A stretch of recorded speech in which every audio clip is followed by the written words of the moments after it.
Shabbat Shalom again. How lucky we are to be a part of this great congregation.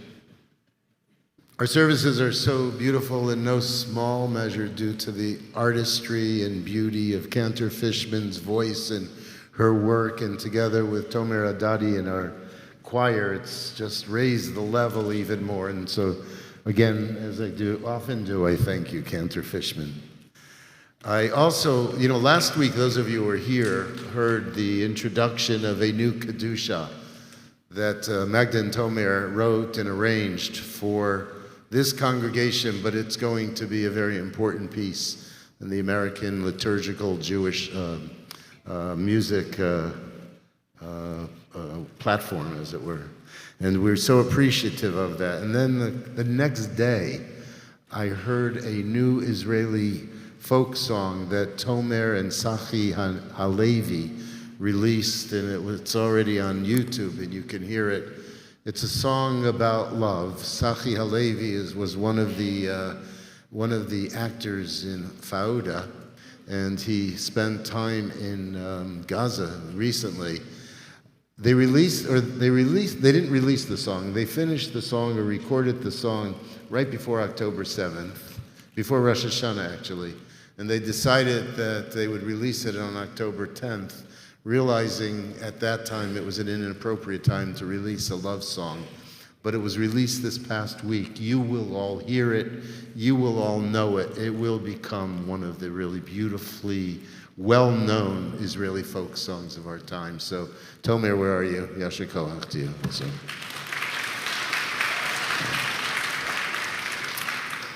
So we have a very special guest with us this morning, and I am privileged to be able to introduce Jonathan Greenblatt.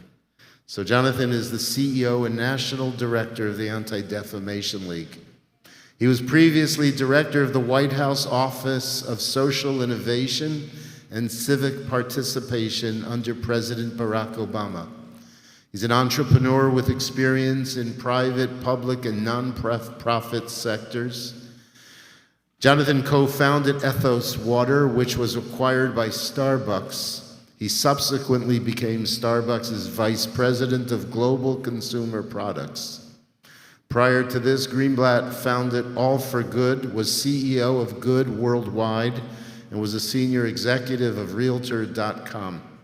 In 2022, he released his first book, It Could Happen Here: Why America is Tipping from Hate to the Unthinkable, and How We Can Stop It. Jonathan Greenblatt.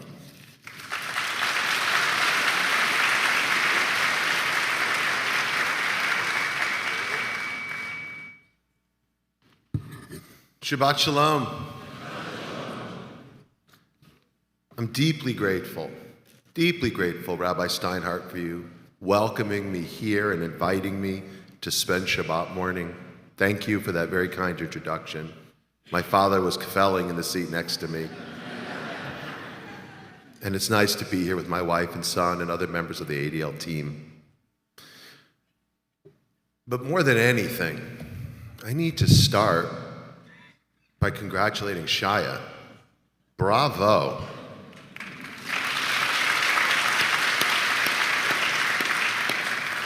You read your Torah flawlessly.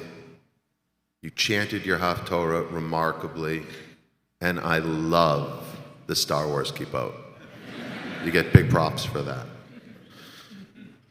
So I'd say we've come together as a congregation today, not only to celebrate Shaya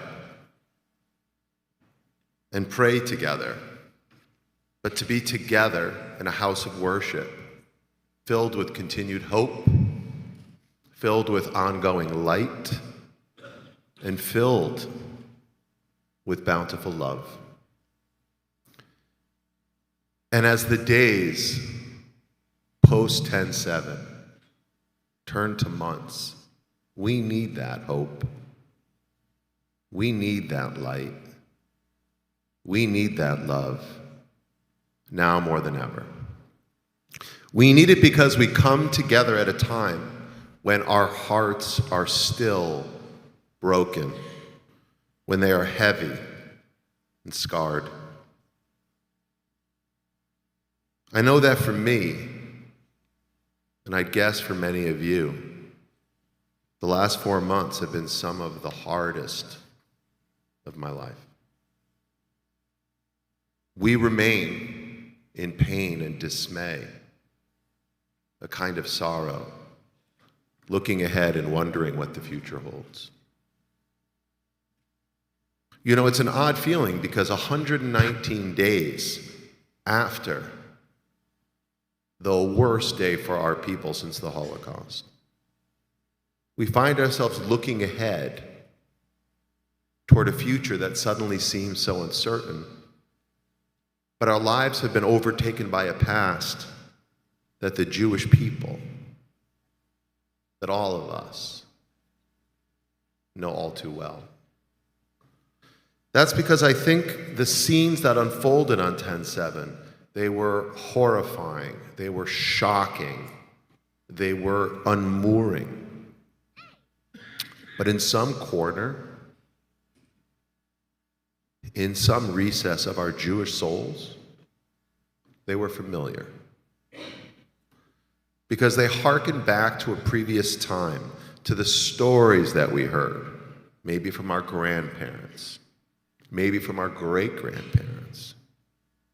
We've all heard about Cossacks mauling Jews in the Pale of Settlement, or Nazis beating and burning Jews on the streets of Berlin or the ghetto of Warsaw, or of neighbors suddenly seized by bloodlust, wildly murdering Jews in Baghdad or Shiraz. But all of this seemed so far away. They were hazy recollections, grainy black and white photos, the yellowing pages of a history book, things on the wall of a museum. Except now they're not. Like many of you, I have family in Israel still living day after day with the fear of rocket attacks. And others that have been deployed to the front lines. I have staff who've lost countless friends and family. This week I spoke at a conference of shluchim put on by the Jewish Agency, 360 Israeli youth who serve as ambassadors here in the U.S. In a room like this. And I said, how many of you know someone who was killed on 10/7? Every single hand went up. And I myself have friends who are gone, just gone. We learned a few weeks after 10/7 that my son's camp counselor was one of the 1,200 murdered. His body had been burned beyond recognition, so he was identified by a forensics team. We had hoped that he had been kidnapped. Imagine a world where you hope someone is a hostage. All of us have seen the images of the looted homes, the battered bus stops, the cars that became coffins for so many young people who went to a concert to find peace and only found death. And then there are the hostages, over 100 still kept captive. Women, young men, the elderly, still held in the clutches of Hamas, underground in conditions we can't even begin to imagine. And unfortunately, each story is more heartbreaking than the next. I was in Israel last December, and I met with hostage families, including the parents of Hirsch Goldberg Poland, whose arm was severed by a Hamas rocket. His mother, Rachel, wears a piece of masking tape over her heart every day, signifying the number of days that Hirsch has been held captive. And then, of course, there are the birthdays. If you don't know, yesterday was the 75th birthday of Vivian Silver, the peace activist who lived in Kibbutz Be'eri. She spent her days ferrying Palestinian children from the Gaza border into Israel to receive chemotherapy or some other life-saving medical treatment. She co-founded Women Wage Peace, an Israeli grassroots movement focused on pressuring the Israeli government to reach a negotiated settlement with the Palestinians. Vivian was raped and murdered by the barbarians from Hamas on 10/7, and like my son's camp counselor, her status was confirmed only weeks later when her ashes were identified in the home that had been burned down to the ground. And then there's the baby, Kfir Bibas. Some of you may know at least his image. He's the red-haired boy who celebrated his first birthday in a cage in a tunnel below Gaza. I was with First Lady of Israel, Michal Herzog, on that day, on his birthday. She was wearing a pin with the baby's photo. A first birthday, I don't need to tell you, should be a time of joy. But instead, Kfir remains hidden somewhere in Gaza. I wake up at night haunted by these images. I am shattered by these stories, absolutely shattered. Because what we've witnessed, what has transpired, it's beyond words, it's beyond imagination, it's just beyond. We literally don't have the language to describe it. You know, scholars didn't have a broadly accepted term for the systematic annihilation of 6 million until the word Holocaust was popularized in the 1970s after a TV miniseries of the same name. Some of you may remember it. We simply don't have words for 10/7. For me, it's a number. We just don't have language to describe evil practice at that kind of scale with such rage, with such velocity. But that's what happened in the Jewish homeland on October the 7th.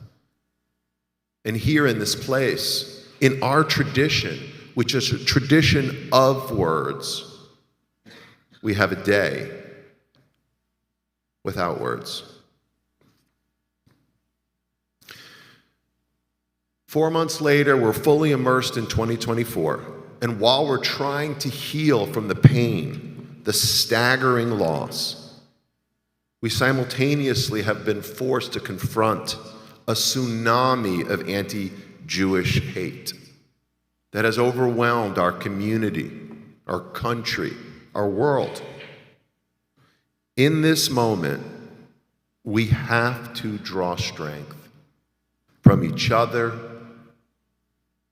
from our allies, so that collectively we can overcome what we're facing. But make no mistake, for every Jew, no matter how you identify, every day now, today is October the 8th. It's the day after our new reality.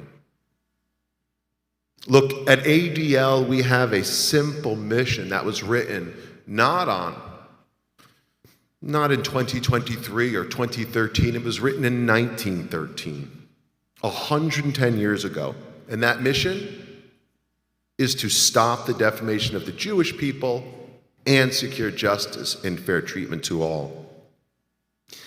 That mission has not only not changed or wavered, in the last 100 years, in the last 100 days, it's grown stronger. For example, for years, I have been saying anti-Zionism is anti-Semitism. Full stop. And yet, over the last several months, Zionism has come under relentless assault within our public discourse, particularly at college campuses. So right here, right now, let's set the record straight. Let's share a truth that I know, that all of you undoubtedly know, but it must be said again and again and again. Zionism is the right of the Jewish people to self-determination in our ancestral homeland. That's it. Zionism doesn't intrinsically discriminate against Palestinians or non-Israelis or non-Jews or anyone. And Zionism didn't start in 1948 with the founding of the State of Israel. And Zionism didn't start with Theodore Herzl in 1897. Zionism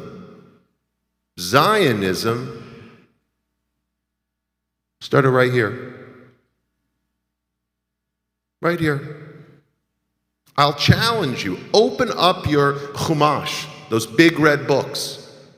Open up your Siddur. Find me a page that doesn't point back to Yerushalayim, that doesn't evoke Eretz Yisrael, that doesn't call to our covenantal relationship with Zion. Now, I'm not saying this as some militant fanatic. I'm not saying this as some messianic person who believes that the modern state of Israel should encompass some vast geographic territory. I'm simply saying this as a Jew who knows our history and who believes in every fiber of my being that Jews should be entitled to the same rights as every other people. That's it. So again, one need look no further than 10:7 to be reminded that anti-Zionism is anti-Semitism. Because that attack by Hamas was motivated by this eliminationist ideology that Israel should no longer exist, that we as Jews should no longer have a right to our ancestral homeland, that we should be doomed to wander stateless, vulnerable for all time. That's anti-Zionism. And denying Jewish people the same rights you would afford to other people, that's anti-Semitic. There's no distinction and there's no debate. So when protesters or activists call out what's happening in the Middle East and say they're not anti-Semitic, but just anti-Zionist, how can they explain the number of anti-Semitic incidents happening here in America and around the world? Saying you're not anti-Semitic, but just anti-Zionist is like saying in 1965, you're not a racist, you just don't support the Civil Rights Act. Or saying that you're not homophobic, you just don't believe in marriage equality. Unfortunately, a tolerance for intolerance against the Jewish people isn't new. Indeed, anti-Zionism is nothing more than an updated version of the enduring hate that we faced for thousands of years. And we've seen this right here in the U.S., where incidents have surged to levels we've never seen after 10/7. As of last month, ADL had tracked a staggering 360% increase in the aftermath of the attack. Really, we tracked 3,291 incidents in just 90 days. I'm talking about dozens of assaults, including the murder of a Jewish man in Los Angeles, 554 acts of vandalism, 1,334 incidents of verbal or written harassment, and well over 1,300 rallies that included anti-Semitic rhetoric or expressions of support for terrorism. And more than 500 of these happened on college campuses. And look, it's not just an American issue, this is a global crisis. Anti-Semitic incidents have risen 13 times in the UK since the conflict. In France, the numbers have quadrupled. Many of these acts can be attributed to insightful anti-Israel protests, where many, they call themselves protesters. The right word is cowards. You're a coward if you hide behind a mask and you hold up a sign and yell at old ladies or little children or stand in front of a synagogue with signs that say things like, "From the river to the sea," or "Intifada is the only solution." Look, I'm not saying you can't have strong disagreements with Israeli policies, and I'm certainly not saying you can't hold in your heart, sympathy and sadness for what we're seeing in Gaza. Frankly, if you see those images in Gaza and they don't make your heart break, maybe you don't have a heart. But if you don't realize that Hamas spent billions and billions and billions of dollars in foreign aid and innumerable man hours, not building gleaming universities or gorgeous resorts or bustling shopping malls or teeming industrial parks, even tidy bomb shelters for their people. No. They built tunnels underground from which they could prosecute their genocidal campaign against the Jewish people, from which they could imprison hostages, from which they could hold Israel and the whole world captive to their agenda of death and despair. It's almost unspeakable, but we have to speak about it. We have to speak about it on the Bima. We have to speak about it on our campuses. We have to speak about it on our op-ed pages. We have to talk about it. Not just what is happening, but why it happened, and if we ever want to stop this madness. So again, let's be clear. If you need to attack Jews because you disagree with Israeli policy, you're an anti-Semite. If you find yourself bending over backward to make eradicating Israel some acceptable political argument, you're an anti-Semite. And there are many people, some in positions of power and influence, who could stop this, who've seen all of this, and say, well, it's just political. And those are the people we've got to hold accountable. You know who I'm talking about. After tragedies in recent years, like the murder of George Floyd, or the Pulse nightclub shooting in this state, or the targeting of Asian Americans, after each of those, we heard a lot. Society came together.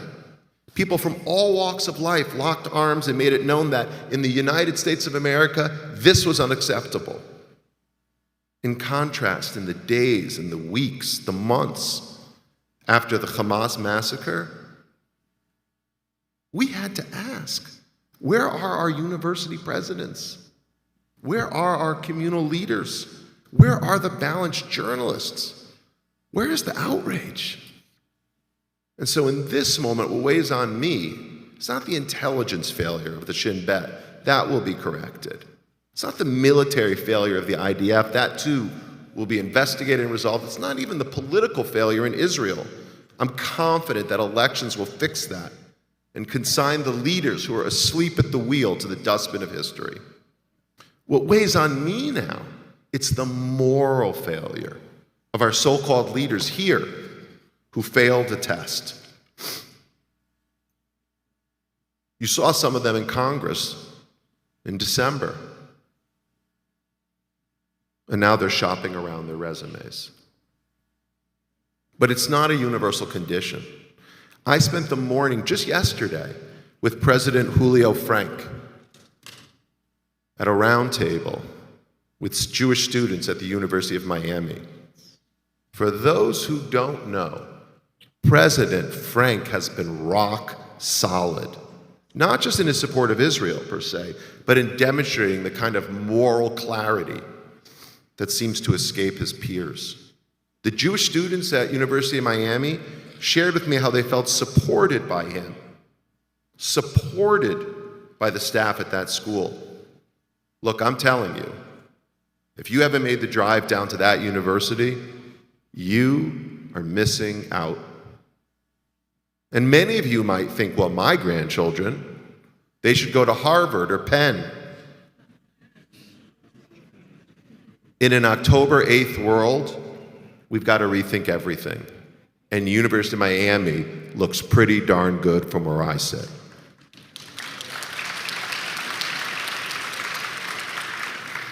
Anti-Jewish hate is worse now than we've seen in generations.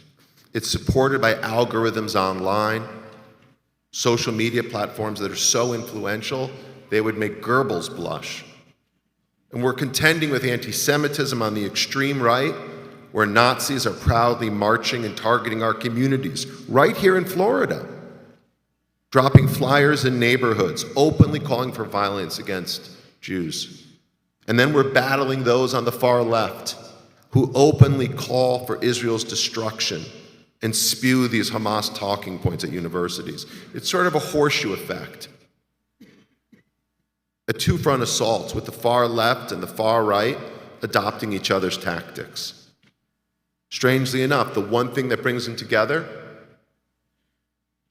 is a hatred of us. But we cannot be daunted or afraid. Bullies everywhere. They prey on weakness and shame. So if we aren't weak, and if we don't feel shame, we can't be bullied. Likewise, we can't afford to be sedate or pretend, and this is key, everyone. We can't afford to pretend that Jewish life will always be as comfortable as it has been. But we've got to be proud of what we've got. What we can do is act as healers for our communities, but only if we commit ourselves to that work, arduous and difficult as it may be. So what gives me hope is I know that hope, though beautiful, is living right here in the United States. I mean, I think about how during the 1930s and 1940s, millions of Jews could only dream of coming to this place, to this city. I think about how my grandfather, who survived the Holocaust, must have felt when he landed on these shores, thus ensuring that my father and me could be here today. I think about how the Jewish community has built strong relationships with law enforcement, with the FBI, and how we work with them every day to stop those who want to hurt us. This is still, actually, let me say, Israel aside, I believe this is the greatest country in the world.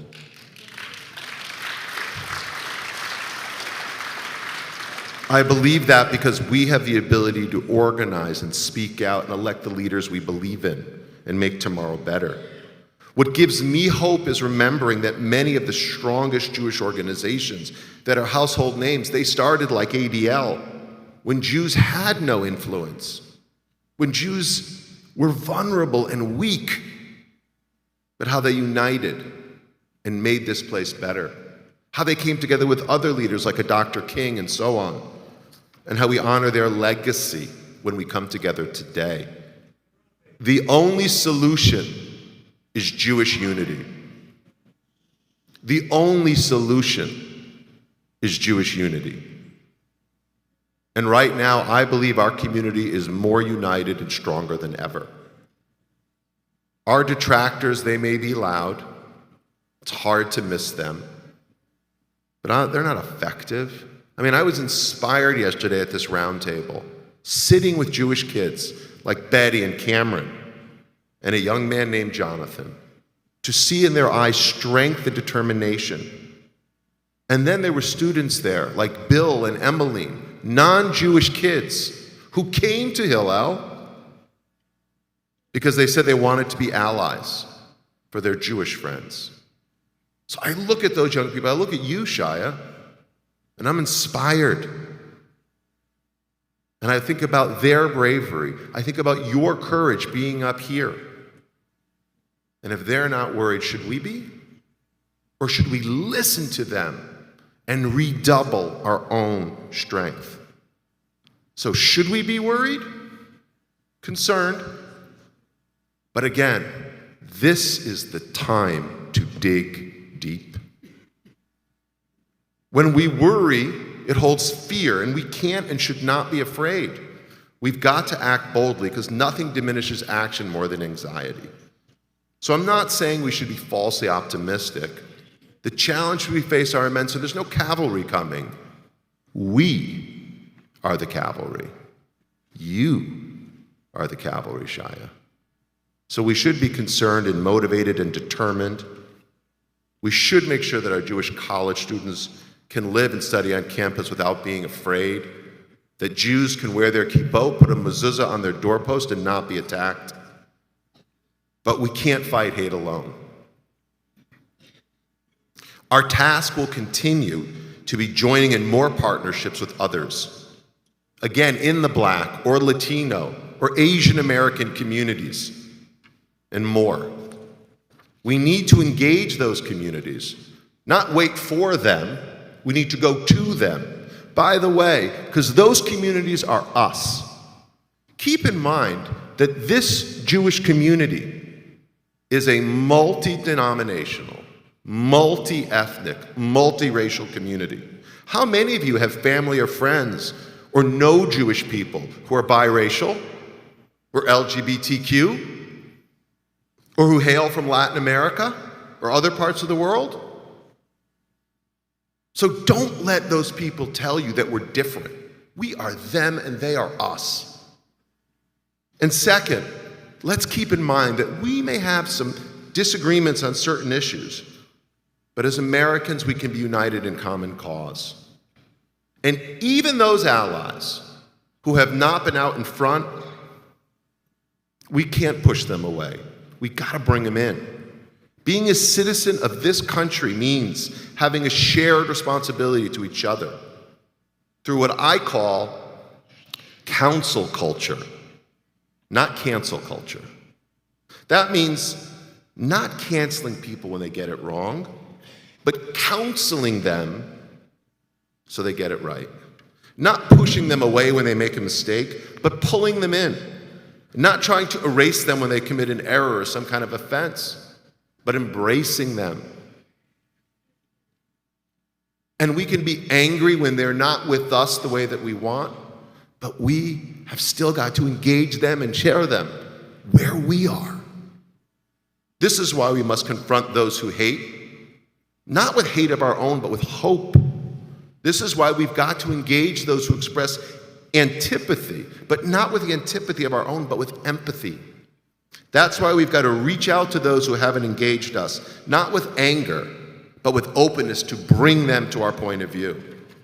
And that point is crucial. It's not just our fight as Jews. Don't let anyone tell you that. Don't let anyone say to you, anti-Semitism is your problem. Anti-Semitism is an American problem. It's our fight as Americans. It's our fight as humans with a moral core. Especially because, as Deborah Lipstadt has written, anti-Semitism may start with the Jews, but it never ends with the Jews. It's a fire that can consume everything. Everything. Unfortunately, there's no silver bullet. Unfortunately, there's no magic wand we can wave.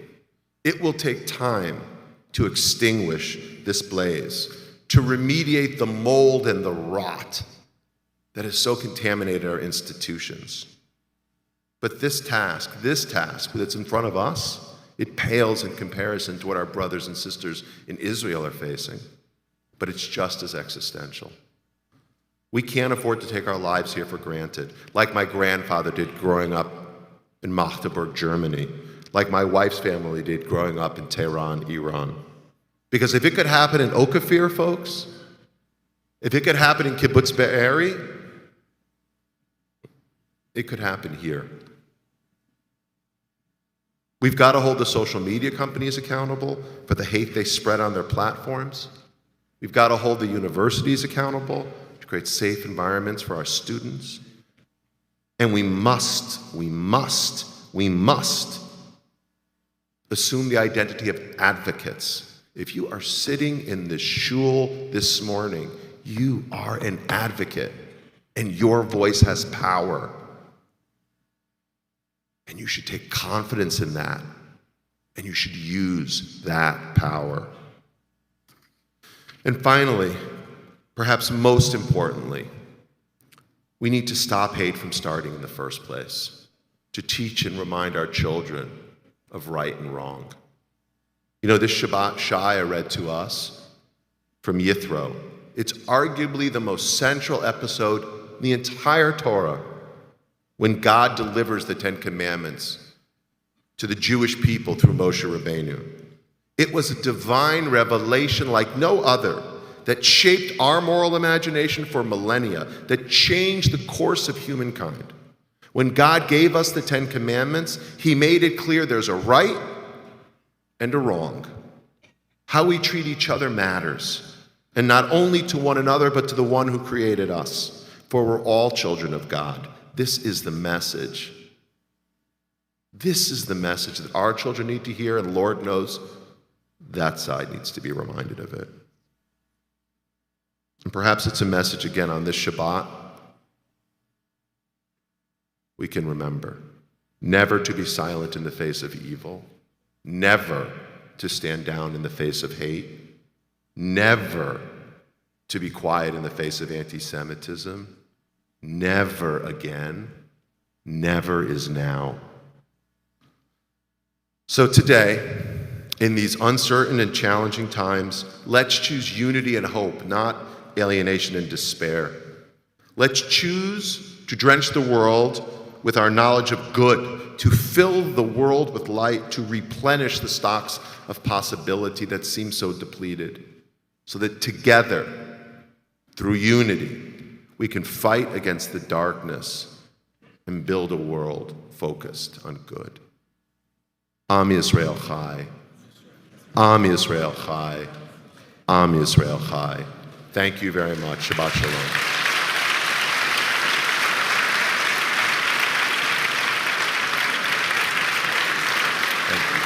Thank you.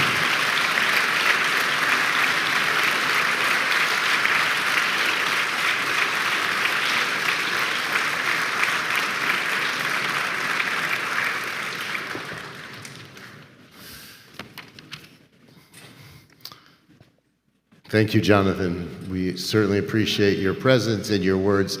I would be remiss if I didn't welcome Lonnie Wilk, who's the ADL regional director, and his staff who are here this morning, and I appreciate your presence here also. Arayim Tovim, good afternoon. Again, Shabbat Shalom. It's nice that we're back together again. I promise this time I will take less, I'll ask fewer questions and give you more time to ask questions. So let me take the privilege of the first question. Before so, though, again, I want to thank you. And the first line of reviews have been really great. People really appreciate it, your talk. So thank you again. Thank you. Before your ADL days, tell us a little bit about what you did in the Obama White House, what your experiences were there, and your relationship with the former president. So I was living in Los Angeles in the year 2011. I had been working on a venture inside Google. It had been acquired by the end of March or so, and I was working with a private equity firm looking at, evaluating business plans, looking for a company to buy, or they would buy one and I would run it. It's like called being an operating partner. And I got a call from someone at the White House who said, hey, I run the Office of Innovation. I'm leaving. I'd like to put your name on a short list of candidates for the job. Now, we were in LA. We were pretty happy. We have 3 kids, 2 in college. One, I think, is, what's he doing? He's eating cookies in the other room. So I thought, I don't know, do I want to do this or not? So anyways, I said, sure, put my name on the list. I got a call. I flew back to Washington. I interviewed at the White House with President Obama. I found him. Now, I was not an Obama person, full disclosure. I just wasn't. But sitting with him, he's incredibly impressive. He's super smart. And he wanted someone who'd created jobs and generated economic returns to run this office that was focused on accelerating job creation and strengthening economic returns for the country. So I thought, you don't get a lot of bites at the apple to serve in the West Wing. So I took it. And look, I worked on domestic economic issues. That's what I did. And that's what I understand. And so I think our family had an amazing experience. Working in the White House is pretty cool. Being a senior staffer at the White House is really cool. My kids had their birthday parties in the White House bowling alley. It's pretty neat. It's a real place, super neat. I used to, my wife would come for breakfast at the White House mess. There's a very small private dining hall. Really small, like maybe as big as the stage here, where senior staffers have dining privileges. You're sitting next to a senator or the Secretary of State. It's pretty cool. And you get to deal with the president. And I also dealt with the vice president. His name was Joe Biden. So truth be told, when I left the White House at the end of 2014, people would ask me, do you think Biden's going to run next year? And I would say, I don't think so. I don't think he has enough gas in the tank to run. So I was very surprised when he ran in 2020. But I interacted with all of them and had a really great experience. And look, you can be a Democrat or Republican, you can be a liberal or a conservative, but I got to tell you, I love my country. I love America. And it was certainly disruptive, as my wife will tell you, for us to pick up and leave all the lovely things we had in California to spend 3 years sloshing around Washington, but it felt like a blessing every day. Because if you believe in service, and I do, there's no greater gift. There's no greater gift than serving your country. I'll get to you. Okay. Last week or a couple weeks ago, the chancellor of the Jewish Theological Seminary was visiting here, and she spoke about her experiences and conversations with the president of Columbia University. And she reported the following, because as much as we hear about how difficult things are on college campuses, she said there's a loud voice that's pro-Palestinian on the campus. But Jewish kids, her understanding is Jewish kids don't feel threatened there. What's your sense about both that sense that there's a loud voice, and she spoke about issues of freedom, the freedom to gather and the freedoms of expression, versus the reality of the threats which are on campuses? I have a lot of opinions about this. The luckiest woman in higher education is the president of Columbia University.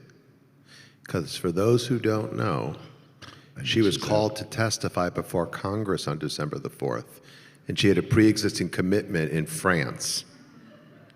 Let me tell you, if she had been up there, she would have tendered her resignation already.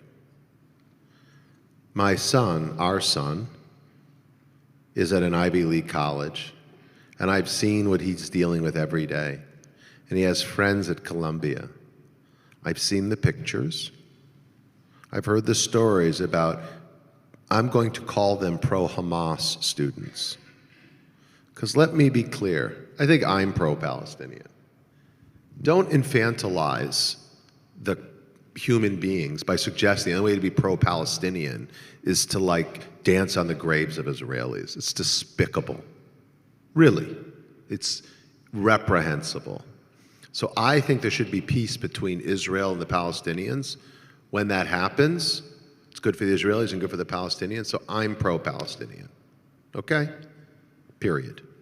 So that being said, infantilizing these people and suggesting we're repressing their free speech when we tell them not to go into the library and scream at Jewish students or assault them, when we tell them not to put swastikas on the door of Jewish students, when we tell them not to protest in front of the Hillel at Columbia. The Hillel at Columbia, literally, folks, is like a fortress. It's more protected than Fort Knox. By the way, it's the Kraft Center. Robert Kraft, who's a Columbia graduate, funded it and supported it. And literally, it's like bulletproof glass this thick in front. So Manoush, the president of Columbia, is a bit of a paradox. Indeed, she is an Egyptian-American economist, and yet I know in close conversation she's said all the right things. And I've seen some moves at Columbia that were great. So last November, they suspended the chapter of one of these pro-Hamas groups. It's called Students for Justice in Palestine. It's like the Hitler Youth of our time. It's called SJP. They suspended it. That was great. They have a program, if you don't know, at Tel Aviv University at Columbia.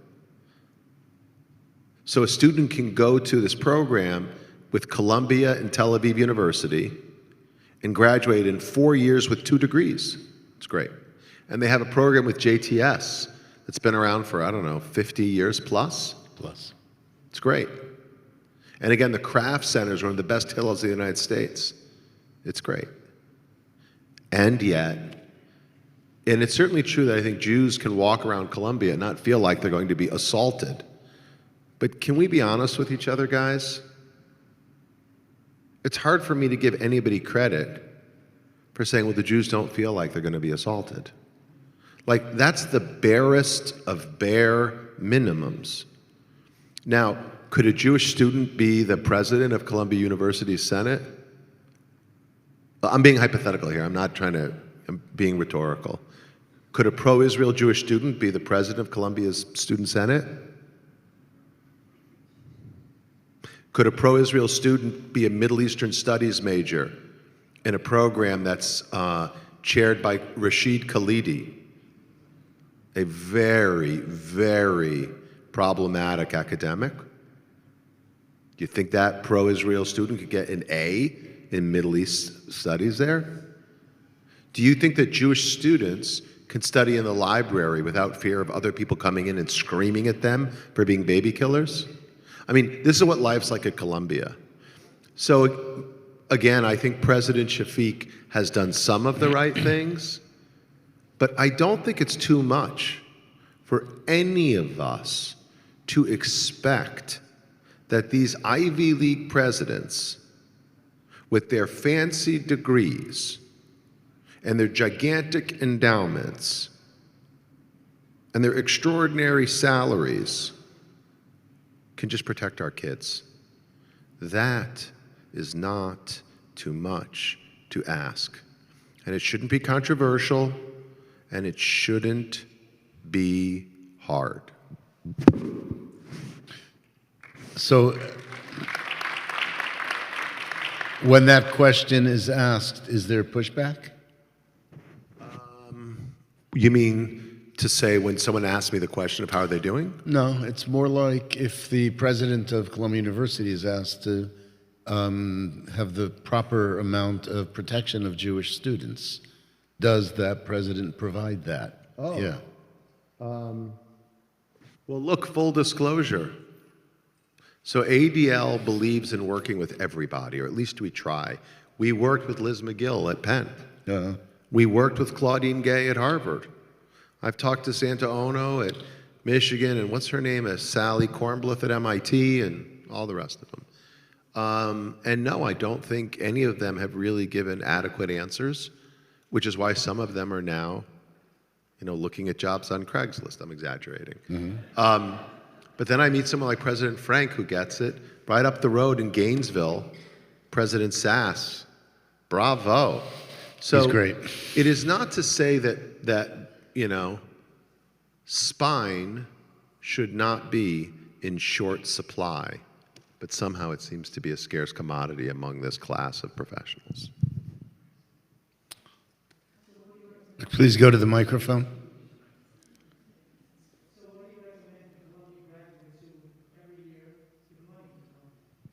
That's a good question. So the question was, what do I recommend for Columbia graduates who give money? So I would say a few things. So my friend Mark Rowan, some of you may know him by name or by reputation, or you might know him. He's the CEO of a firm called Apollo. And we worked with Mark to deal with the situation at UPenn. And Mark announced this campaign. He called it Close the Checkbook. He said, don't stop giving. Give $1. And when you're a $50,000 a year donor, and suddenly someone from the fundraising office opens up your envelope, and there's a check in the amount of $1, what do you think they will do? They will call you and say, Mr. So-and-so, why did you give $49,999 less than last year? Or $9,999. And then you can say, well, this is why. So that's one thing you could do. Write a $1 check and put your phone number in the memo section of the check. Second thing you could do is you could give that money and give it just to Hillel. Give it just to Hillel. You could do that too. Right? That's a powerful way to do it too, to support Hillel and its programs. The third thing you can do, which is maybe in some ways the most complicated, show up. Show up. You tell President Shafiq or whomever, you want to have a conversation. And let me tell you, she will take your call, or she will direct you to the president or dean of Columbia College, or depending on what you're an alumni of, or maybe the number two. I promise you, if you call, Tamron, if you call Columbia and you're an alumni, you will get a meeting. And again, there is no cavalry. We're the cavalry. We've got to do it. And we can. Don't doubt our capacity as citizens and as Jews to move the needle. Now, I can tell you what ADL is doing specifically, but I want to feel all of you, some of you may be donors, some of you may hate ADL, some of you may love it, whatever, it doesn't matter to me. Everyone, I'm trying to let you know, all of you, every single one of you has the capacity to create change on this issue. None of us are hostages to some predetermined destiny. Whether you're sitting down here in Florida or you're up in Morningside Heights or wherever, all of us can create change if we want to. What's your name, sir? Can you put the microphone on? Lonnie, can you help him? 1 second, Alan.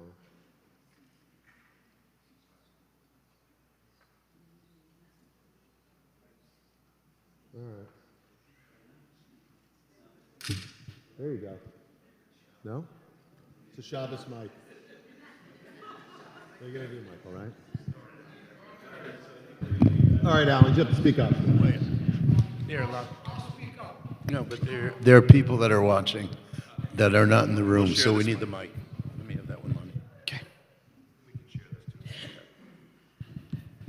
Okay. So this is a broader question. I'm going to ask it and just hear your views. It strikes me that Jews are in a unique position because we simultaneously have all the problems of being a minority in the United States and the historical story that goes with anti-Semitism. At the same time, we are perceived as white and having all of the privileges of whiteness. And I would like to hear your thoughts about how we, as individual Jews, can deal with that when we are accused of all of the problems of both a minority and whiteness. So I think you all heard Alan's question. So I think one of the things that's complicated Alan and for everyone in this moment is like everything has been reduced to these issues of race and color. And all of our kids are forced to play in the oppression Olympics. And either you're oppressor or oppressed. And anti-Semitism is much more complicated than other forms of hate. As I said during my talk, we're a multiracial, multi-ethnic community. There are Jews who are black. There are Jews who are Asian. There are Jews who say, I'm an atheist. So what is it? Can you be Jewish if you're an atheist? Well, you can if it's an ethnicity. Can I be Jewish and African American? Well, I can if it's a religion. Can I say I'm just a cultural Jew? I guess. I think George Santos is Jewish, isn't he? Jewish, whatever he is. But I say this because Judaism basically just doesn't fit. It's a square peg that doesn't fit into the round hole of like racism in the year 2024. So that's a challenge because everything has now been demarcated by these lines. I think a second challenge is the whole DEI industrial complex that reduces all of us to, again, relegates us to some specific role that we're forced to play, whether we like it or not. It's got to change. Now, in fairness, I think diversity educations can be very, very valuable. Again, we're a minority. I want people to know our story. And I think I could be a better manager. I think I can be a better colleague. I think our kids can be better classmates if they understand the people around them and their histories and their perspectives. But DEI that perpetuates the exclusion of Jews is a problem, period. So we need sort of DEI done right. So I think the system needs an overhaul. So one thing I think we can do, I know that we're working on, is how do we try to approach this entirely differently? It's possible to acknowledge that racism is an issue and to also acknowledge that anti-Semitism is a pervasive problem. They shouldn't be either or, it can be both and. So we're going to try, Alan, to drive that conversation in the country at ADL. My name is Norm Kluby, and I'm from Ottawa, Ontario, Canada, and I happen to be a snowbird over in Sentry Village, just down the road from here. Nice to meet you, Norman. So this week, hatred is starting to develop in our Sentry Village. And what I mean by this is we have a lot of French Canadians in Sentry Village. And this past week, notes have been left on car doors. You're not welcome here. You do not speak the language. Check your tires before you drive out. Certain cars have now, with Quebec license, are getting scratched. And I guess my question to you is, what should we do as an outsider, or what would you recommend? So Norman, let me just understand. The people are leaving these notes on the cars of Jews? No. On the cars of French Canadians? Correct. Really? Quebec, yeah. And you don't know who in the village is doing this? We don't know who's doing it. I play pickleball, which are mostly French Canadians that I play with, and they're some of the ones that have been actually accosted. Look. Yeah. That's nuts. So I would say a few things. Well, I mean, clearly, it's funny. Maybe that's not the right word. As Jews, we're used to having security at the synagogue when you walk in. We're used to having guards at our day schools. We're used to having cameras everywhere. The Gentiles aren't as familiar with this phenomenon. So number one, I would think at a minimum, you might need to think about some security protocols in the village, like cameras, literally. If people know they're being watched, it creates a kind of deterrence that might discourage them from doing stupid things. That's number one. Number two, Century Village, I assume, is a development of some kind. Like, I would organize a conversation in the whole development. I really would. And I would call people together, and I would hold people accountable. And I would say, I'm here as Norman, and I'm French Canadian today. And we're all French Canadian today. We're all in this together. I mean, that's generally my view as ADL. We have to fight all forms of hate. And believe me, they're targeting French Canadians today, then they'll be targeting Jews. That's always how this goes. So I would say cameras, which are cheap and easy to do. I would say a program that brings people together and allows their voices to be heard. Thank you.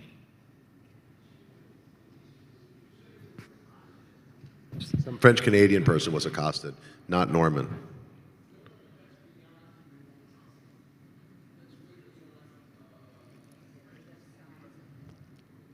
Okay, we'll talk about it after. This young lady's been waiting up here. Thank you. Young, yes.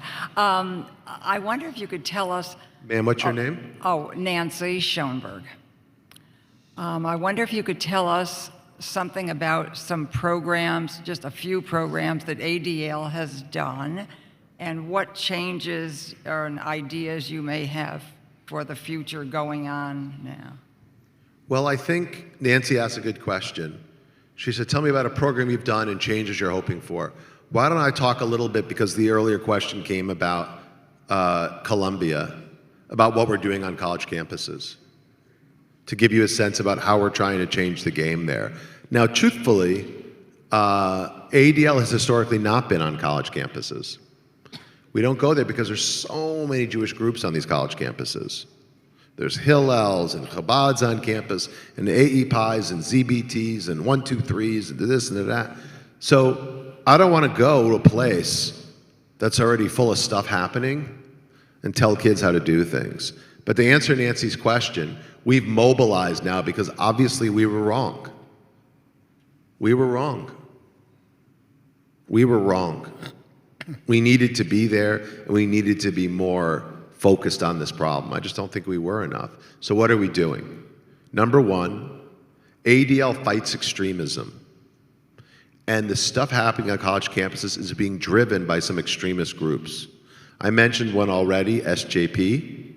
So what we are doing now is turning our resources and our research capabilities and exposing them, and work to get them kicked off campuses across America. And by the way, they should be kicked off campuses because they're violating the codes of conduct at these places. And look, we're ferocious defenders of the free speech, but your free speech ends when it interferes with my speech. And freedom of expression isn't the freedom to incite violence against your classmates. Anybody who thinks that needs to have their head checked. So the first thing that we're doing is we're going after these groups, exposing what they're doing, and pushing the universities to take action against them. The second thing that we're doing, so that's disrupting the extremists. The second thing that we're doing is trying to activate and advocate. So look at the ADL, we litigate. We helped bankrupt white supremacists over the years. We helped expose the KKK over the years. But now we're going after these universities. Because let me tell you something, I'm tired of waiting, or I got tired of waiting, for Claudine Gay or Liz McGill, again, to find their conscience. But let me tell you something. Universities get federal funding. It's a big part of their operating budgets. It's how they do research. Harvard Medical School gets $600 million a year in funding from NIH and the federal government more broadly to do research. Here's the thing. All those institutions are governed by the Civil Rights Act of 1964. And Title VI, which is a section of the Civil Rights Act, mandates that they don't discriminate against people because of their color, their race, or their national origin. That includes Jews. So when these schools allow environments that discriminate against Jews, they could be violating the law.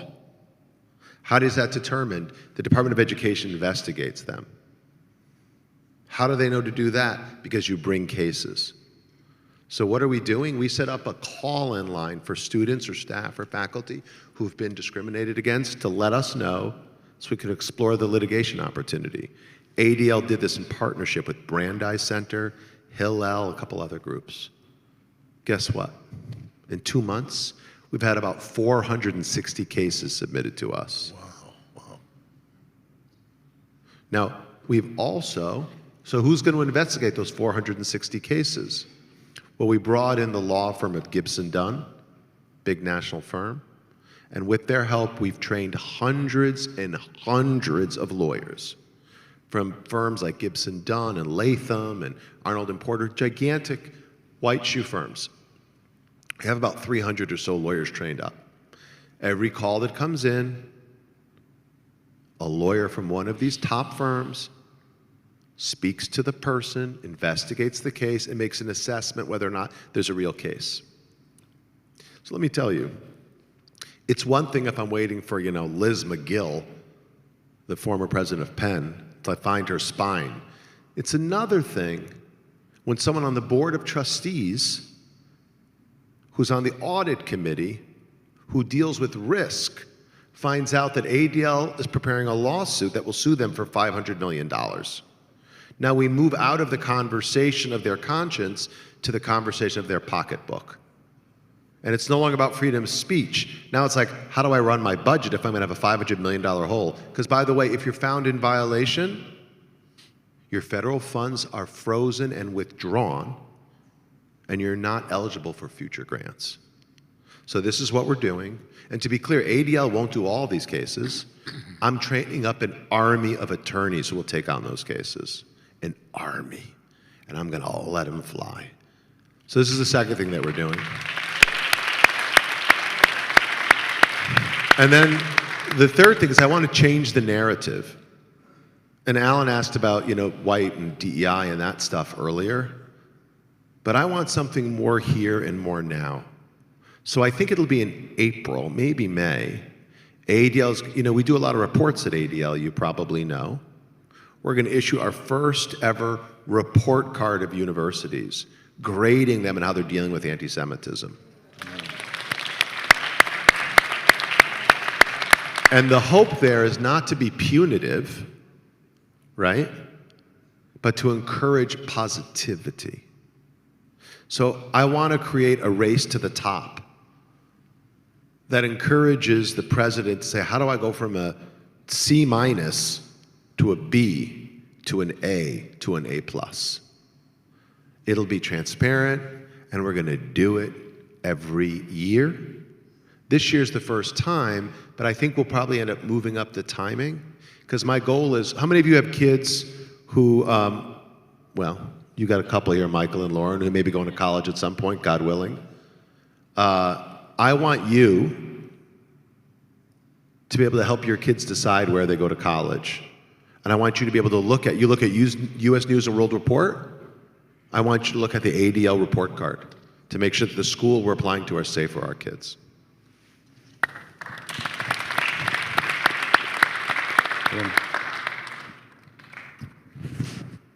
My name is Stephen Rothschild, and by way of introduction, my daughter works for RAC with Rabbi Pesner. I'm sure you work closely with him. Yep. And she's been to Israel recently since the war broke out. My question, and she's a big fan of you, and I'm a big fan of you, firstly. Secondly, my question is, I saw you on CNN recently, and you talked about the 388% increase in anti-Semitism. So, other than this October 7th event, what causes all this anti-Semitism? What's your daughter's name? Lindsay Danziger. Lindsay Danziger. So I just want to say up front, his daughter Lindsay works for an organization called RAC. It's the Religious Action Center. Right. It is an amazing organization doing God's work for our community in Washington, D.C. Thank you. So Yasher Koch to you. She must be a very special woman. Thank you.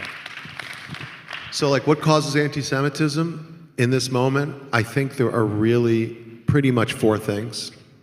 Number one, I think anti-Semitism has been normalized.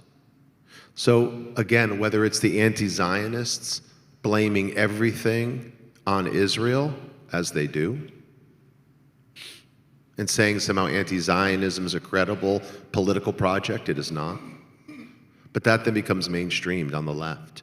Or it's people on the right saying great replacement theory is real, and there's a group of Jews who are trying to bring in Mexicans to replace white people. We are not. But that then goes from the fringes to be mainstreamed. And so you have politicians on both sides who might not even know it, might not even intend it, but are normalizing this kind of anti-Jewish stuff that just settles into the bloodstream. So I think that's number one, it's been normalized. Number two, extremists feel emboldened. So in an environment where they can do things with impunity, where Rashida Tlaib can make claims about Israelis blowing up hospitals, which they didn't do, and leave that on her Twitter feed at the top without any penalty, settles in. Where Tucker Carlson, who is the worst, can make crazy claims on Fox News about Singer. I mean, listen to his stuff. Don't listen to me. He always talks about vulture capitalists. And somehow the only vulture capitalists he mentions are named Fink, Soros. Soros, Blankfein, Solomon, Loeb, Singer. If you think there's a pattern, there is. And yet somehow he gets a deal on Elon's platform, and now he's making even more money. So extremists feel emboldened in these environments. They can operate with impunity. And then thirdly, social media itself. Social media is a super spreader of anti-Semitism and hate. It's intensified things like no other, I mean, look, Hitler used radio, right? He did. White supremacists used cable access television, they did.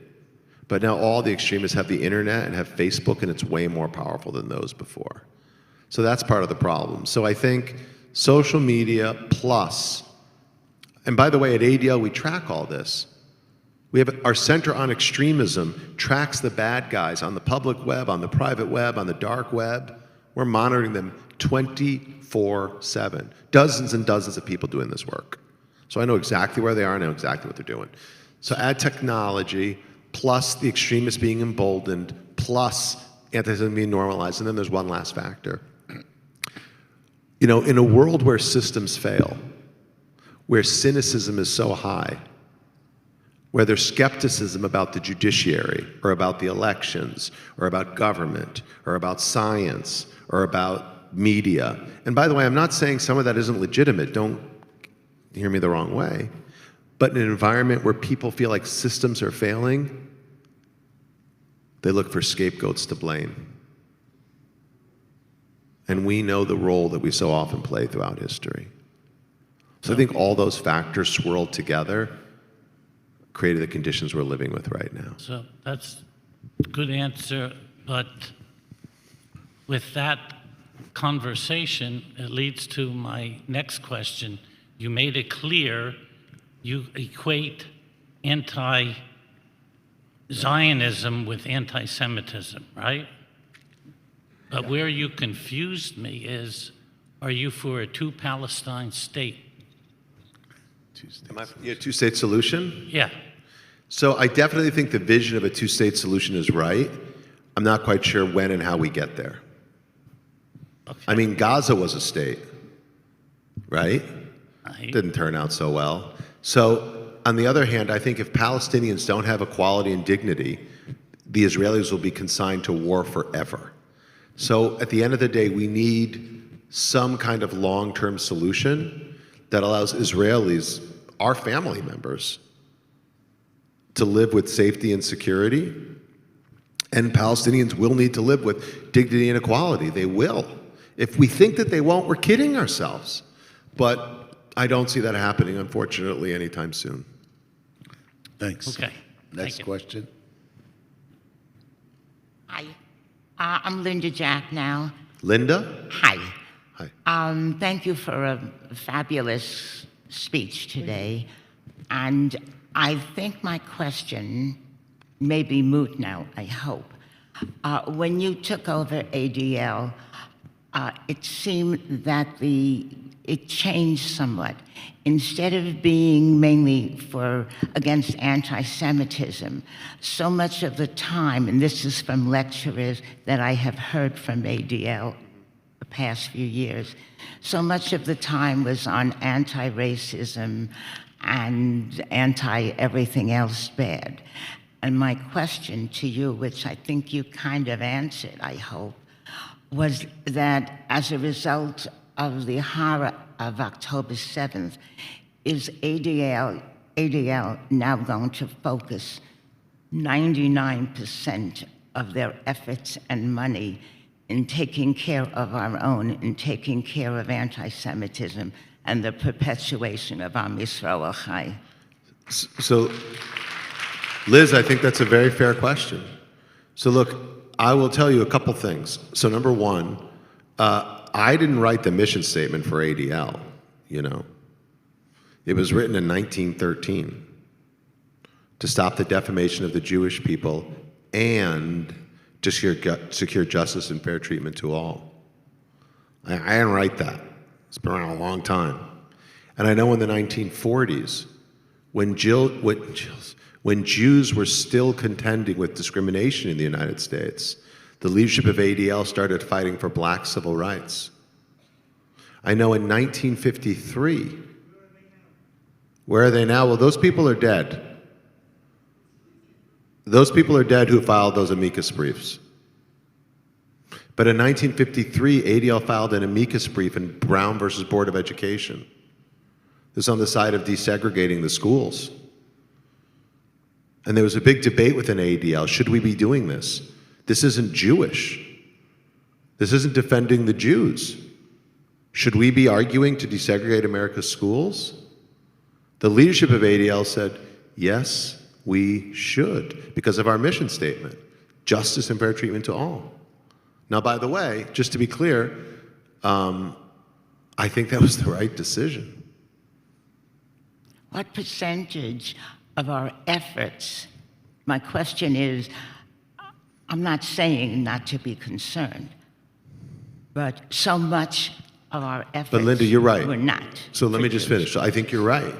Now, the truth is today, we are contending with, over the last 8 years, a 400+% increase in anti-Semitic incidents.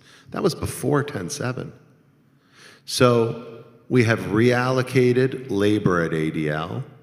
We have shut down other programs at ADL. We cannot keep up with fighting the anti-Semitism that's so prevalent today. So if someone says to me, would you be willing to start another program to do X, Y, Z? No.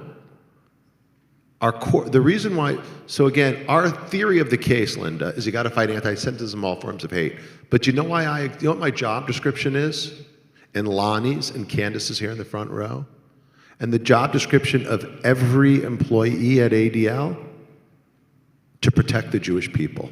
Okay, that's it. what I want to hear. That's it. We take care of our own first. Yeah. And so we don't have even if I wanted to go boil the ocean, all I can do right now is try to stop this tsunami of anti-Semitism. Because at the end of the day, I'll tell you, so I was talking in my speech earlier, you know, my grandfather was a Holocaust survivor from Germany, right?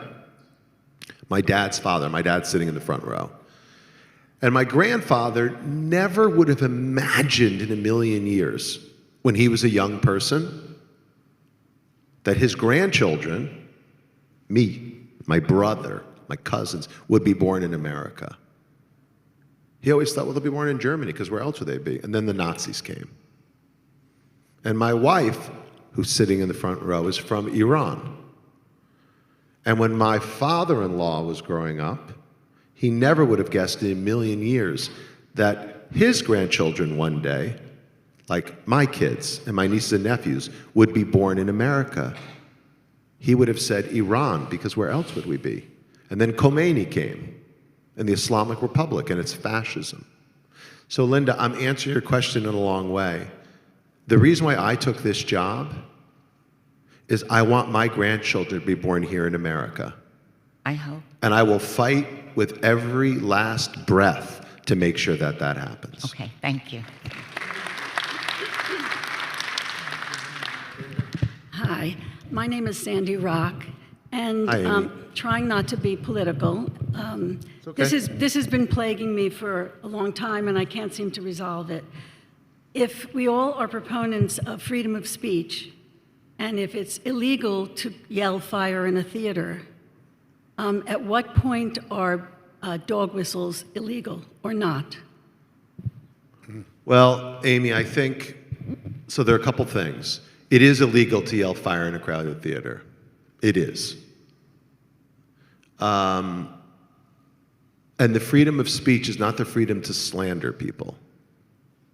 And freedom of, again, expression isn't the freedom to incite violence against someone. At the same time, hate speech is the price of free speech. So you can cross a line where you say something that is demonstrably false and you can get sued for it. And you can, again, incite violence against someone and you can go to jail for threatening them. But even hearing, things that we really detest, that is, but I want to say one thing though. So guess what are not free speech zones? This is probably maybe some of you aren't gonna like this. College campuses. College campuses are not free speech zones where anything goes all the time. They're not. Freedom of speech ends on a college campus when it interferes with kids' ability to learn. And so, again, God bless President Frank at UM. God bless Mark Rowan for what he did at Penn. And these other presidents who seem willing to call out hate when it's expressed against any other community, but when expressed against Jews, it's political speech. So I just want you to know, ooh, you got it, Amy. I just want you to know that, in my opinion, this really isn't about free speech. This is an argument about favored speech. And either these college presidents should be universal in their condemnation, or they should just acknowledge their hypocrisy once and for all. I'm thinking more about the dogs that are hiding in the woods, and that when they say there are good and bad amongst pro-Nazi demonstrators, they're good and bad in each group. It's very subtle as to where it was directed, but the dogs in the woods all heard it. Well, look, there's no question that anti-Semitism has spiked in recent years, and I think the politics of our time have something to do with that, no doubt. But look, I think you're sort of referring to when President Trump said what he did after Charlottesville, but then he lost the election in 2020. So, I think the way it works with elected officials, when you make comments like that, and by the way, they lost in 2018, the Republicans did. So I do think people have the power at the ballot box to push back on politicians who say things they don't like, whether it's Donald Trump or Rashida Tlaib or anybody in between. You're absolutely right, but it's really scary, and there are no guarantees in 24. 100%. These are the last questions. My name is Herman Kotler. What was your name, sir? Herman Herman. Kotler. I'd like to ask you two questions, if I may. You don't mind? You said a serious question? Serious. I think all these are pretty serious. Oh, well, I didn't compare it No, to he said them. I want to ask two questions. Oh, okay. Oh, okay. I'd like to know from you, I'm kind of involved with college areas, and what's going on at Brandeis, and how did this happen? I'm told only 30% of the kids are Jewish, and Jewish kids are not comfortable on that campus. My second question is, I'm a sailor. I sail a lot. And if I fall off the boat, I never care who throws me a line. I grab it and I go on the boat. Are we doing enough with evangelicals? Okay, so great questions. So to the first question, what happened at Brandeis? I do think it's interesting because some of these schools, now Brandeis is a very special place to be clear, but some of these schools that once had very large Jewish populations, that's changing now. Some of it may be changing because they are openly or subtly changing their admissions policies and trying to attract other kids. Some of that may be happening because schools are trying to appeal to the Jews. So, like, for example, again, yesterday has like 25% Jewish kids or something like that. It was amazing. Didn't used to be that way, as I'm told. Whereas Brandeis' population should be much more, now it's less.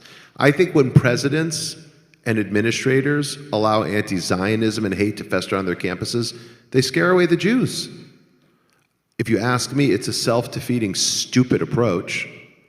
But I think that's what happens. The one thing about Brandeis is President Leibowitz was the first president in America to ban SJP. God bless him. Now, in terms of, we need allies. And I think the evangelicals can be amazing allies for us. They already are.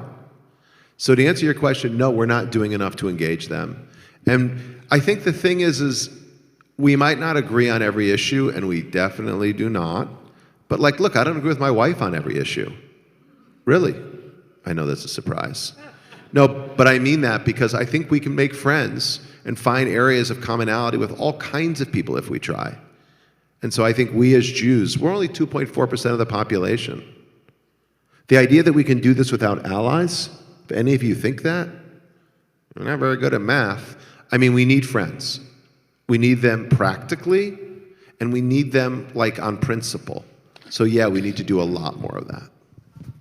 Marshall. My name is Marshall Burek. Before Claudine Gay was forced to resign as president of Harvard, she appointed a very prestigious Blue Ribbon Commission to look into anti-Semitism. My question to you is, what else should she do? Nothing. I mean, I would tell you the truth, Dr. Gay and the leadership of Harvard have really not done anything. Now, we know this because we've been working with Dr. Gay and Harvard. Do you not think that the commission is a step in the right direction? Well, I'll tell you, Marshall. So I spoke to Claudine maybe in November, and I said what you need to do, and I had a list of things she needed to do. It was a list I gave to Liz McGill in September. And I said to Claudine, there's 7 or 8 steps you absolutely need to do, but this starts with create a task force, make it a diverse. What she did? She created a task force. Make it a diverse one with students and alumni and faculty and maybe some donors. Number 1. Number 2, give it a time frame. 60 days, 90 days. Number 3, say you'll live by the recommendations that they release. You know that universities don't act in 60 or 90 days. Not an institution that's 400 years old. It just doesn't. Well, again, to your point, I gave her very clear guidance. She said, we're going to do a task force. They announced it. We already have the name, she told me. They announced it a month later. Look, anti-Semitism is an urgent crisis. It is an urgent crisis. And I'm happy to show you the pictures that I got sent on Thursday. Today's Saturday. Thursday, 2 days ago, of the ridiculous pictures that people put up in the architecture library at Harvard.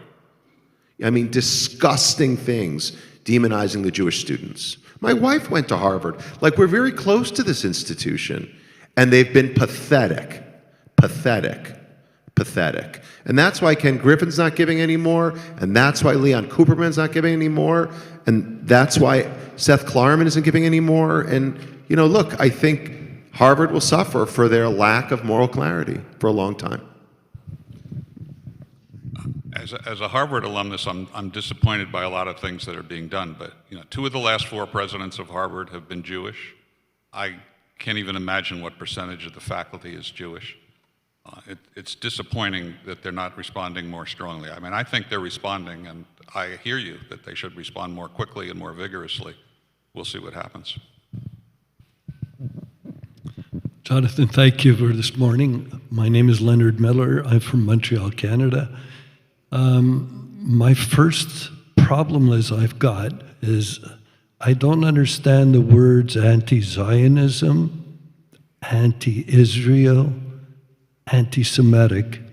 I have a university degree, and I would assume 40% of the United States does not understand any of those words. The only words that I do understand are the words Jew hatred.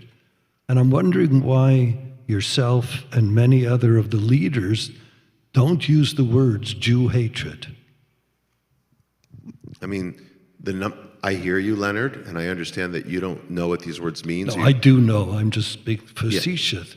But like, I don't think other people do understand the word anti-Semitic. When the Jews got sent out of Spain, it was the Christians. Hitler was a Christian. So fine, anti-Semitic meant something. Today, when we're up against the Semite Arabics or Muslims, what does anti-Semitic mean anymore? Like, honestly, I hear you. The data doesn't support what you're saying. Americans do know what the word anti-Semitism means.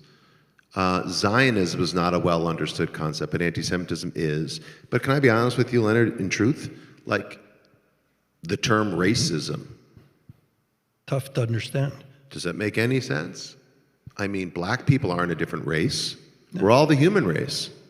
So that word doesn't make any sense. I mean, I say that only to make the point that we're going to focus on fighting hate, and we're going to keep using the words that most Americans understand, and that's where we're putting almost all of our energy. I appreciate your perspective. Is there any, aside from CNN and MSNBC that I see you on, is there anything in Canada that you are doing? Well, that's a really good question. So the ADL runs a group, Leonard, called the J7. It's the 7 largest Jewish communities in the world, in diaspora. That includes B'nai B'rith Canada. We work with B'nai B'rith Canada. That's our partner on the ground there. Thank you. Hi, I'm Meryl Ain, and I appreciate this list that's coming out in April. I look forward to it. I'd like to ask you a question. Students don't, they're not a blank slate when they get to when they get to college. Does ADL envision anything with K-12 education? I know there has been a tremendous push, as you mentioned, starting in the 70s with Holocaust studies, with Holocaust museums and everything. And I'm wondering if maybe this is not enough. Do you envision courses in anti-Semitism, or what do you envision? It's a great question, you know. So, number one, ADL definitely believes that education is the long-term answer to intolerance. I mean, I think education is the best antidote to ignorance. It really is, but it takes time. So we're one of the largest providers in the country of anti-hate content in K through 12 schools. Here in Florida, we reach about 325 to 350,000 kids a year. But we need to quadruple down. We do. So we have built and developed new anti-Semitism content to spread into all of those schools, and we're working on that. That's number one. Number two, young people today, I mean, they sort of pay attention in school, but they really pay attention to TikTok. So we're working on how do we take our content and make it accessible to the younger generation through the medium that they understand. Those two things are really important, and so that gets a lot of energy. But the third thing I'll say is, I am not willing to wait for school superintendents to find their spine. So remember I told you a few minutes ago about the platform we created to make it easy to sue colleges? We're now testing this to bring litigation against K through 12 schools. Wonderful. Because guess what? If you get school lunch, if you get free lunches, you're getting federal money. There's a lot of federal money in the system. So if you are discriminating against Jewish students, ADL is going to go after you, K through 12 schools included. Great. Yasha Kahwa. There was a congregant here from Chicago by the name of Harvey Miller. You familiar with Harvey? No. He underwrote a curriculum called A World of Difference that was sponsored by ADL. It gained a lot of popularity initially, and then systems weren't interested anymore. So it's no longer being funded. I'll tell you, we've had A World of Difference is one of our anti-hate things. It's been around for like 40 years. It's all over the country. Yeah. But you know, Today in this moment, I think anti-bias matters, but anti-Semitism is where we're spending most of our time. Sure. Last question. Hello, my name is Eva Nordhauser, and this may be off topic. Maybe either one of you can answer or both. I have trouble when even Jewish people, but non-Jewish people in part of my universe, focus in on the vast number of people that have died in Gaza. And I have no good answer as to how to respond to that. I would ask that you perhaps address that. And are we creating generations of further anti-Israeli hate and anti-Semitism because of the large numbers? And Well, I'll tell you a couple things, Eva. I think it's... I'm very aware of the reasons why the Army is doing this, et cetera, but I'm talking about how to address the larger world. Thank you. Look, I get it. So when I get asked this question, first of all, keep in mind that these casualty figures that come out of Gaza, you can't trust any of them. They come from Hamas, okay? So they might as well be written with crayon by, it's just, they're not real. That's number one. Number two, again, this war started with Hamas, and it will end when they decide to give up the hostages and put down their arms. And the fact that they, again, have spent billions of dollars building tunnels to kill Jews, instead of protecting and supporting their own people, is very hard. Number three, we can still say, Eva, that the death of every, what is it they say? That like saving a life is saving the world entire. I think that's from the Pirkei Avot. And losing a life is losing a world entire. So every death is a tragedy. We can hold Hamas accountable, and we should. I think we should destroy Hamas, literally, every one of them. And yet our hearts can still break for the innocents who get killed. Both these things can be true. So I think when people bring this up to you, you need to say, I don't trust the numbers. Hamas has to go, like ISIS and Al-Qaeda before. And yeah, every death is a tragedy. Yeah, I would say the same thing. Last week we read about the Jews crossing the Red Sea. Yeah. And after they crossed the Red Sea, the Pharaoh and his legions were following, and they suffered. We're not supposed to celebrate in the suffering of others, certainly not in the suffering of innocents. Children, women, many non-combatants died. So that's a tragedy. It's a human tragedy that we can feel for also. It doesn't mean we're responsible for it. We have to understand the role that we play, but the responsibility for this war lies firmly in the hands of Hamas. And that's what has to be pointed out. But the world is a complicated place, and there's no place more complicated than the Mideast.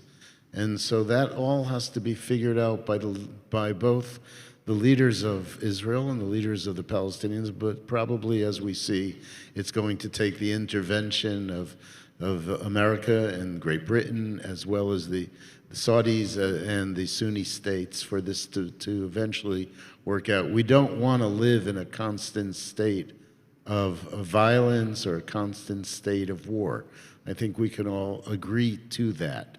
Last week in Israel, there was a rally which brought thousands of religious Zionists, extreme settlists, and extreme religious people together who've made a claim. They're going to resettle Gaza.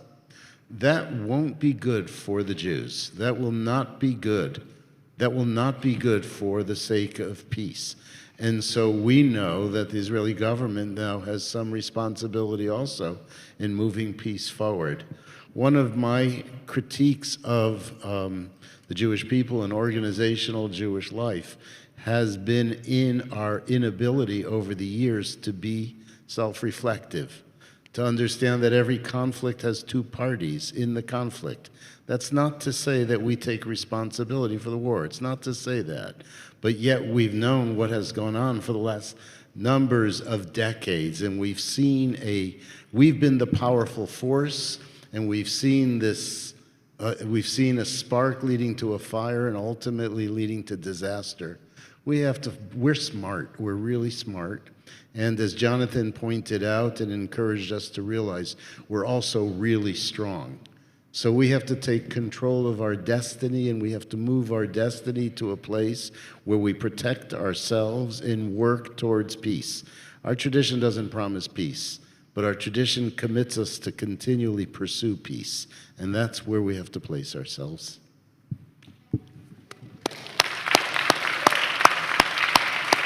Shabbat Shalom, everybody. Thanks. There'll be more great stuff happening again, Jonathan. You're wonderful. We feel safer with you and Helen.